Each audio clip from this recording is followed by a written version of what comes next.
Japan is many things. Old and new.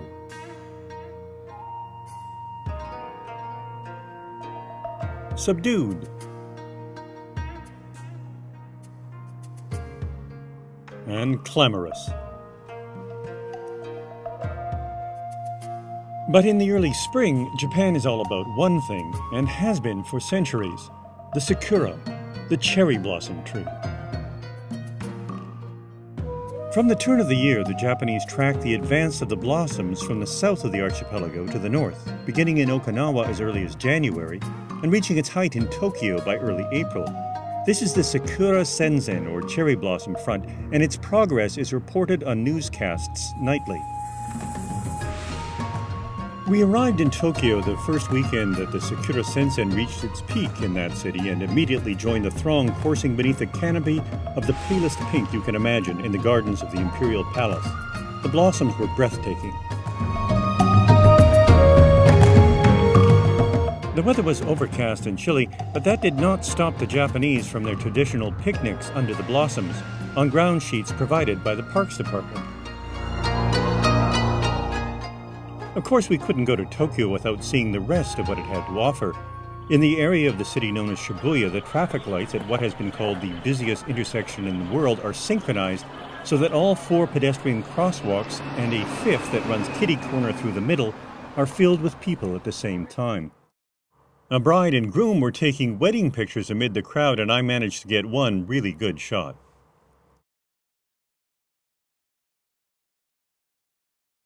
Then we went to crowded Takashita Street in Tokyo's hip Harajuku district, where Maureen, as ever, shopped for Emily. The next day found us early at the Tsukiji Fish Market, the biggest wholesale fish and seafood market in the world, where, if you don't get run over by motorized dollies, you can see some amazing sights.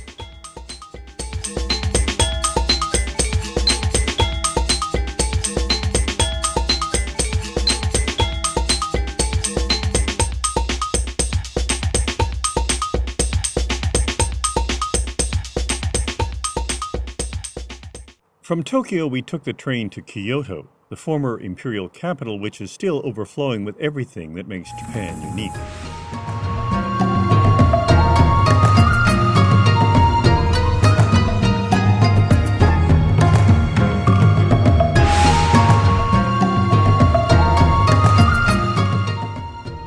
We visited the Buddhist temples by day,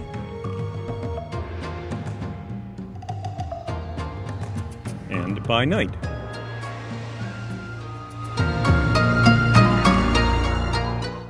At the Heian Temple, we listened to a haunting Japanese flute concert while walking beneath illuminated cherry blossoms that looked like frozen fireworks.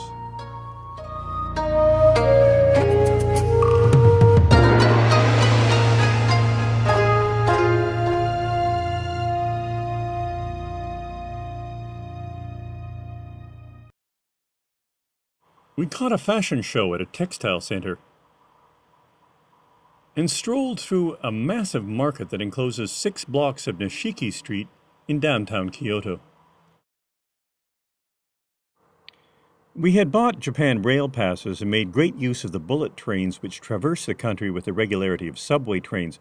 One day we made the 2.5-hour trip to Hiroshima, site of the first atomic bomb attack, and spent a serene, contemplative afternoon in the city's massive Peace Memorial Park. At one end of the park is what is now called the A-Bomb Dome, the former industrial promotion hall which was the only building to even partially survive the blast on August 6, 1945.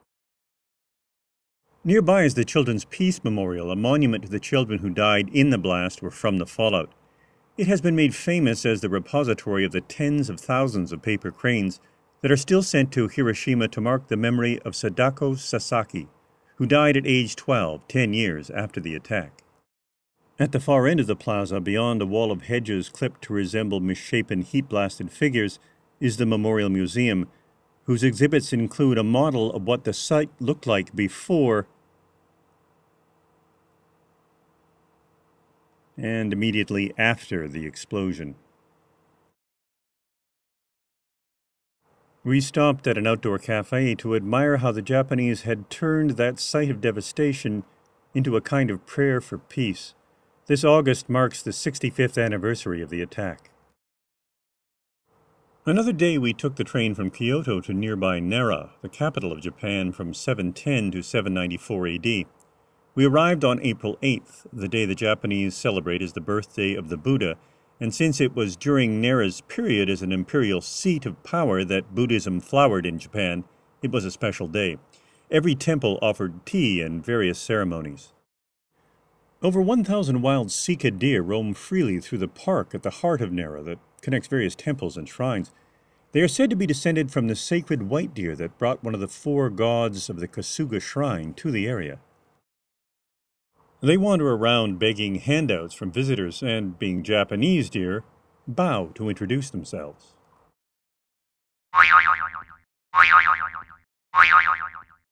The most visited spot in Nara is the Todaiji Shrine, which in its current incarnation is 300 years old, and the largest wooden building in the world.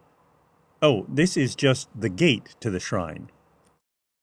The shrine itself is much more massive, yet it is a third smaller than the building that preceded it.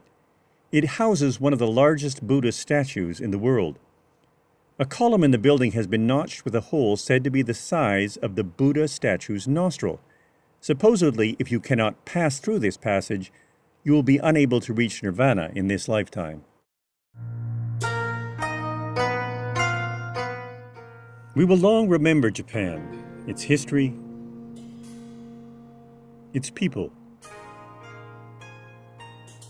its fauna, and of course, the Sakura.